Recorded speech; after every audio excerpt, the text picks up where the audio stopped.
Back in 2022, PNB Rock was beginning to get his career on track. After settling in LA with his baby mama, the rapper was looking to bring himself back to the level of prominence he was at back at the height of his fame. Unfortunately, it seems as if the combination of his name recognition and the wealth he openly displayed eventually became a recipe for disaster that ultimately set the stage for his tragic fate on the floor of a Roscoe's Chicken and Waffles in Los Angeles. But while the reports initially claimed that the people who took his life were simply trying to rob him after discovering his whereabouts, new evidence and details have emerged that show there's much more to the story than what we previously thought.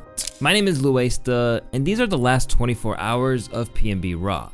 Although he grew up in Philly and even took his stage name from the two German streets that raised him in Pastorius and Baint, the rapper, whose real name is Rakim Allen, settled in LA 2 years prior to the issue that would soon take his life. While he was there, he spent most of his time around his daughter and baby mother Stephanie Siebenhuang. Beyond that, he was focused on rebuilding his career, aspiring to once again reach the heights that he did on tracks such as Selfish. Over time, Rock started settling into the Cali lifestyle, but he wasn't naive. He knew a city ran by Crips and Bloods for years wasn't exactly the safest place for a young rapper rocking jewelry and cash. At first, he was taken aback by how bold and open they were about their criminal behavior, especially compared to what he grew up around. Where I'm from, we like sneaky criminals. Like in LA, it's like they bold. It's like they want you to know. They want to spark a conversation with you first before they get into some shit. Some of them might just go crazy. In that same interview with Academics, which went live just 2 years before his death, he discussed an altercation that he had on Fairfax of all places. This around, like we outside, we on Fairfax.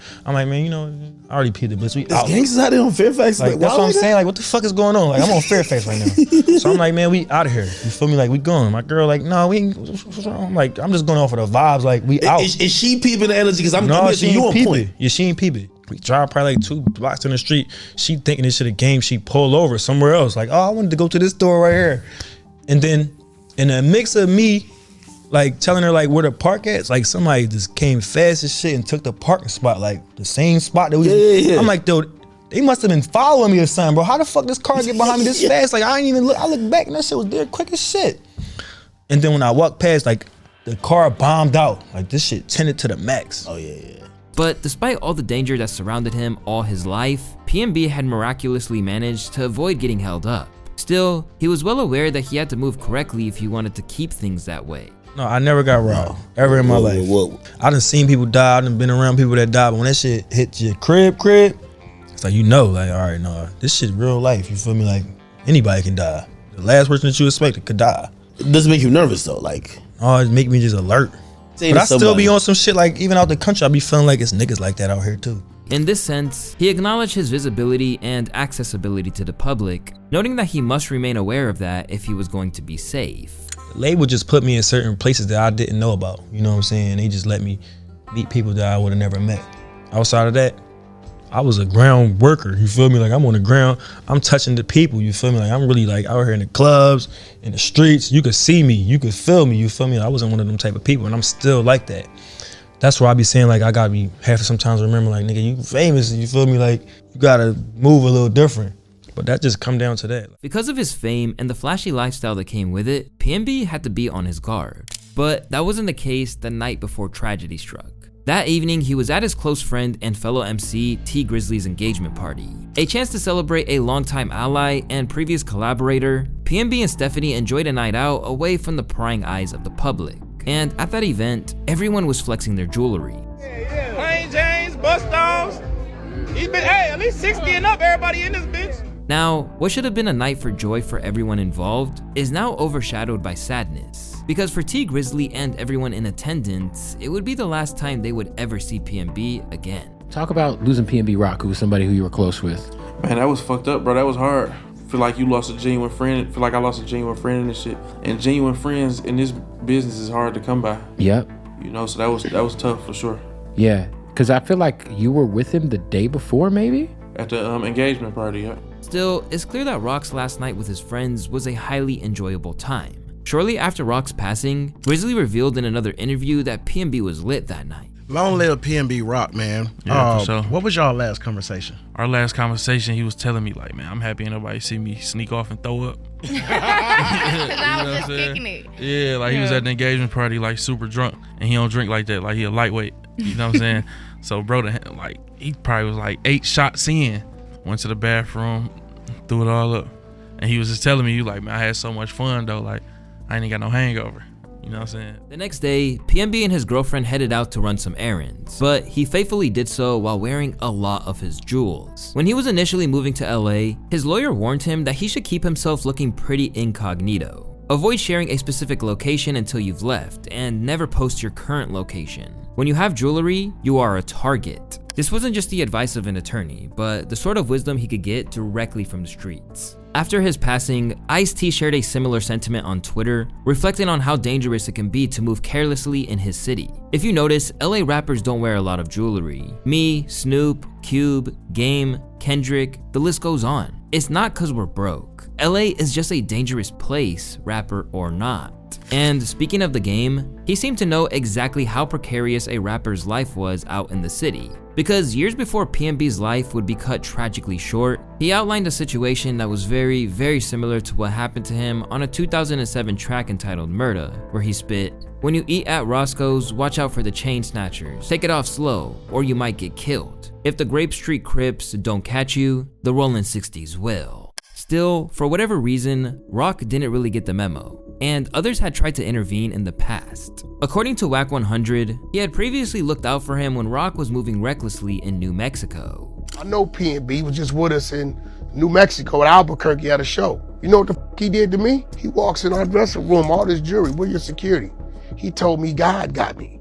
You know what I did? Took my security guard named Pet Bull off of Blueface and put him on him. You know why? PNB would have got robbed and rushed over there. Who they was gonna blame? Who you think they would have blamed? You. That's a fact. Even when Wack took this preventative step, PNB still believed that he had the world on his side. You can't run around like this.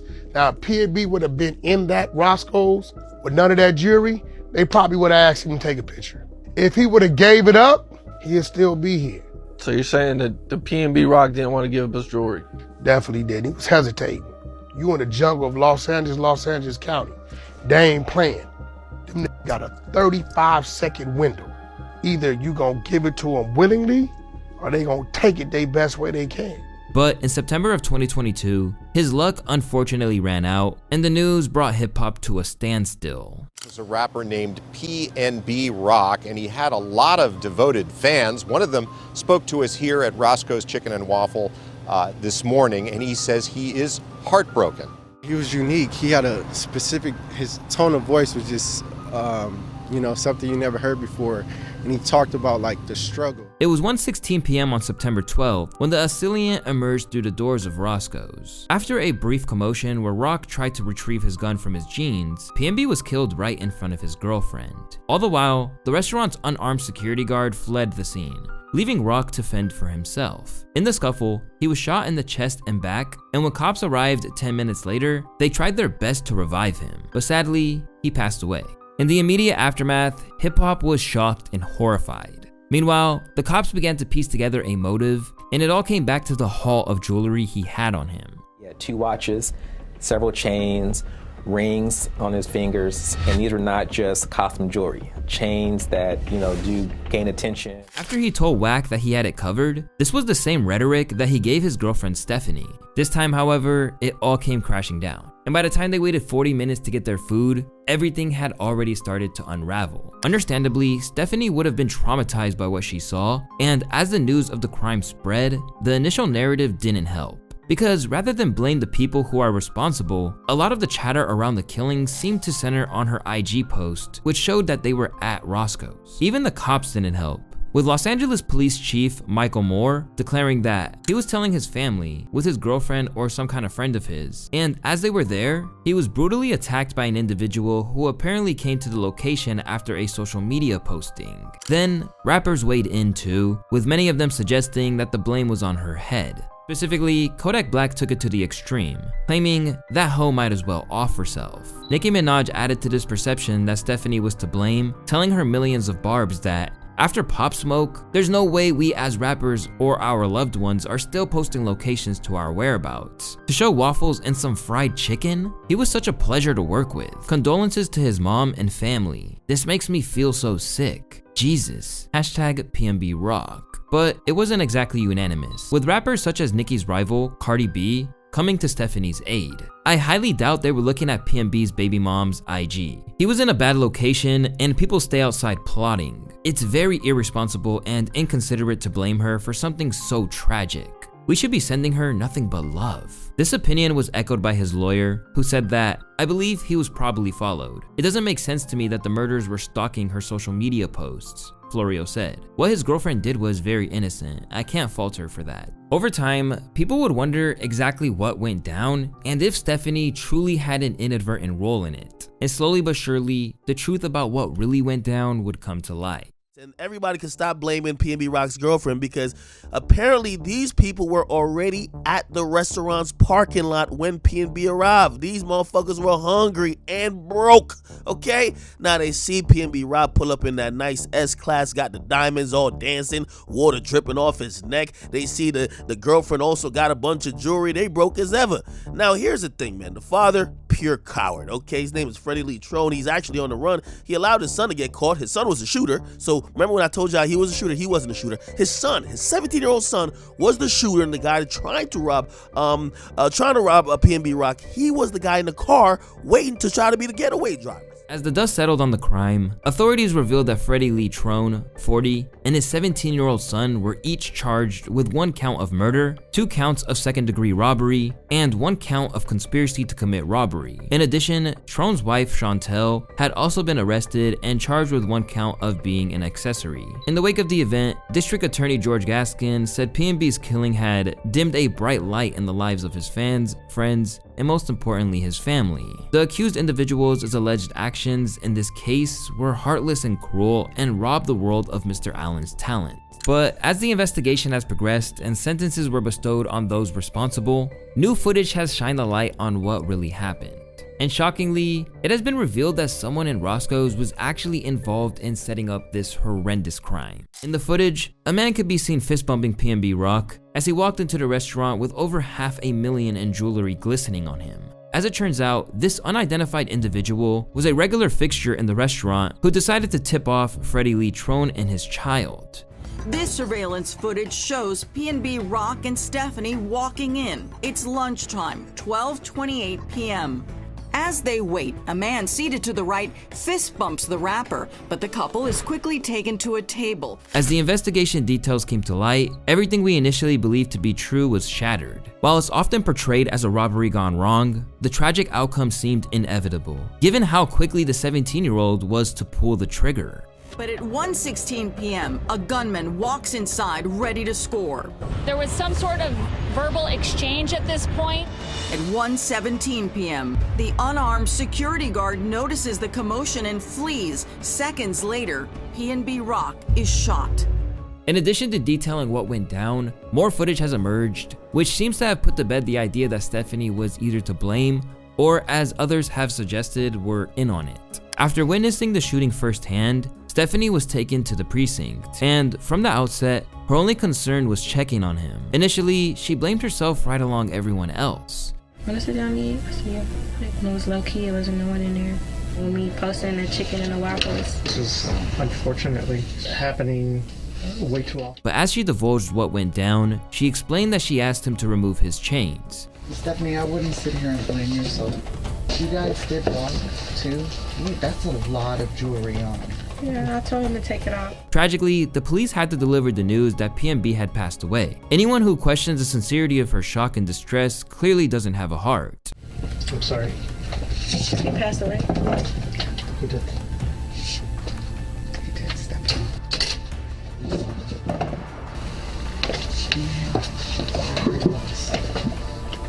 Are you serious? I'm dead serious. Yes. Okay. I'm very sorry. Do you have people out here that's gonna be by your side? He was alright. No matter what happens from here with her life, Stephanie has to carry that loss with her. However, it's become increasingly clear that it has nothing to do with her, and that 40-minute wait for food completely vindicates her. Because what they didn't realize as they sat there waiting for their meal was that the killers were already lurking nearby, ready to strike. In that photograph was only the food. There wasn't an arm or jewelry or any type of wearable items, nothing valuable on the post. That could not have given enough time to orchestrate a plan. This is where Tremont Jones comes into the picture. After he fist bumped him, he began making calls and alerted Freddie Trone Jr. too, who was in the store, and what he had on him. But what they don't know, outside in the parking lot, a plot is being hatched to rob the rapper of the $500,000 in jewelry that he's wearing. Dapping him up then dropping him is so crazy. From there, Freddie Trone arrived and the plan was hatched. After they discussed what was going down, Freddie returned with his son, who exited the vehicle wearing a shiesty and a purple t-shirt. Soon, things would occur that would change everything for those involved. As soon as he walked in, he pointed the gun at his stomach. He said, "Give me all that or I'll shoot you right now." And he just started shooting him. He took his rings off, necklaces off, took his 2 watches off, and he made me take my watch off. He said, "Give me that right now. I swear to God, I'll shoot you in the head." It sounds scary. Once the deed was done, he and his father fled in the getaway vehicle, and the son tossed his clothes into a dumpster. Afterwards, Freddie torched the car that was utilized to escape, which was a Buick that was registered to his wife. But he didn't know that Los Angeles PD was hot on his trail. In another twist, Freddie made it clear that he'd throw anyone under the bus. When he was interrogated, he promptly tried to shift all the blame onto the shoulders of his son, later claiming he was dangerous on the stand. He goes by PNB Rock. This is the case that we're investigating right now. That's really unfortunate. God bless that young man. So if y'all figured this guy, my son did it, why didn't hurt me? You're in here for murder, for 187. In the end, the evidence was so abundant that they got a conviction without jewelry or a murder weapon being recovered. Freddie Lee Trone has been sentenced to 31 years to life in prison. Meanwhile, his son, who is now 19 years old, still awaits his fate. But Freddie still somehow maintains his innocence. In the aftermath of his passing, PNB Rock has unfortunately become not just another hip-hop legend that passed on too soon, but a cautionary tale. Although he moved to LA, PNB ultimately lulled himself into a false sense of security based on the rep he had in Philly. This story comes down to this. PNB Rock, who probably was moving around LA in not a celebrity capacity, he was moving around like a regular guy, but it wasn't a regular guy that was broke. He was a guy who, number one, came from Philly. And that is also like sometimes that's a Trojan horse sometimes, where you come from a place where you're like, yo, I really was in the trenches of Philly. I know how real niggas give it up. So when you go out somewhere else, you're not thinking, oh, I'm a rich rapper that is now seen as sheep, that's now seen as food. I'm a real street nigga. Niggas going, shit, I used to be them. I used to rob niggas. I used to whatever. You know, a wolf gonna respect a wolf. To a broke ass nigga, ain't no wolf got $500,000 in jewelry. You get what I'm saying? While he maybe didn't heed the advice that he should have taken, PNB likely got around Los Angeles plenty of times without incident. But it only takes one time for things to go left and change everything.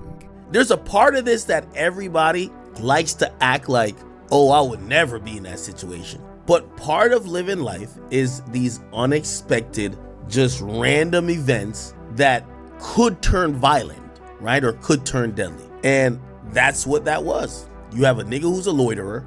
I don't even think that guy was probably a hater. That guy was probably just broke.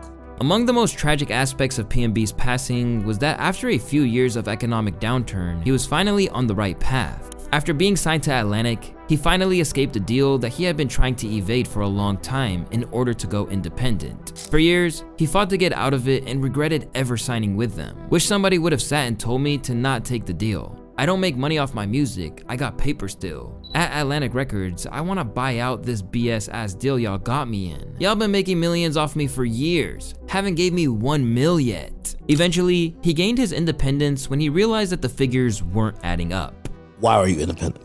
Pretty much because I wasn't making money like off of my music like that. You know what I'm saying? Like with the deal that I had, it was just like a beginner's deal, you know what I'm saying? And when we was trying to renegotiate for that shit, it was like, I was on my last 2 albums. It was like we was at a stalemate. And we just came to the agreement like, man, we don't just want want each other. like a bigger advance? Because I'm pretty sure. It wasn't no, like me personally, like I didn't know even about, I was getting a little money. I ain't gonna say they wasn't giving me no money, but it wasn't like the money that I was generating. You know what I'm saying? So I ain't think the way they was kicking it to me, I felt like I was like not doing enough. You know what I'm saying? Like I felt like I needed to go harder. But when I started looking at the numbers and all of that shit and the money that you can generate off of these type of numbers, I'm like, hold up. From there, he got on his independent grind, dropping music through Empire, and thankfully, he owned his masters, ensuring that long after he passed on, his family will be able to reap the rewards of his incredible talent. Although PNB's passing still stings for everyone involved, it has left a legacy of increased awareness of how rappers should conduct themselves on social media and when they're moving through territory they're not necessarily familiar with. In the aftermath, rappers like Kodak Black have clamped down on people recording him, citing PNB as an example of why it's best to keep a low profile. Hey, No, check that. No. Check that, man. Don't record me, Get bro. off live.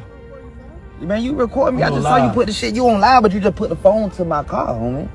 Come on, you tripping. You don't see that shit that happened in PNB? You don't see what that shit that just happened in PNB Rock, homie?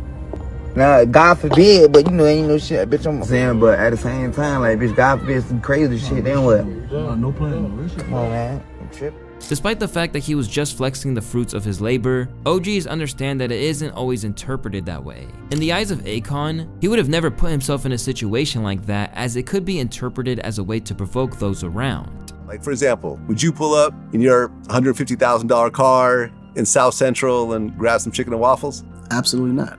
Why would I do that? Yeah. Like, I'm not gonna, glorify my success with people that's still struggling. Yeah. It just doesn't make sense. I think it's a certain level of how you communicate with people, and sometimes the communication can get distorted because it almost feel like it's this nana attitude. I made it and you didn't. You know what I mean? Like, most people may not take it that way, but I always calculate what if they do. Some people are more fortunate than others. Some been in the game long enough to work hard enough to get to where they are, but for the people that don't know your story, they just naturally assume that you feel comfortable enough to come in my hood and celebrate your success in my face. 50 Cent also echoed the sentiment after what went down in LA, telling everyone that they need to be mindful of the mentalities out there. A lot of times you watch the young boys because they'll go, yo, you ever don't wear your jewelry? And they'll go, nah, I wear mine everywhere I go. Like there's not another version of them. Right. Like there's not another guy that's just not special. He's exactly like you. He just don't have a song. When you feel like you're gonna get busy if you touch it, he feeling like I'm gonna get busy to get it. Right. Right? And it's the same energy, bro. Like, and you go on, it's when you run into yourself, you would have to ask them, big, when you see them have that, nah, ain't nobody gonna do nothing to me. But what about when you was doing that? Mm-hmm. They doing the hit in the neighborhood for 5,000. If you come and you got what? That's $800,000 worth of jewelry you got on your neck? You're gonna have to come up off that. Even though it's probably little comfort to her, the new evidence has finally cleared his girlfriend Stephanie's name, and now all people can do is apologize. Still, what PNB's passing represents is a manual for how to navigate through the streets of LA or any other major city, because whenever possible, loved ones need to be aware of what they're posting and what repercussions it may have going forward. I do think a lot of people owe his girlfriend, Stephanie, an apology. It's clear that she wasn't the person that was responsible for the chain of events that led to his death. But I don't think anyone should apologize for chastising, and not necessarily her, but chastising the habit of women, men, or anybody else when you go out with someone who is known posting locations. We just gotta be honest. So it's not her fault for this situation. But to be honest, this habit of I have to show y'all where I'm at and what I'm eating is something that's very pervasive among certain people, and that shit cannot be co-signed. Long live PNB Rock, man. Another artist taken way too soon. As always, it's your boy Louaista, and I want to thank y'all for watching today's video. If you guys did enjoy it, you can check one of the 2 videos on the screen, or just drop your boy a like and subscribe. Till next time, my friends, peace.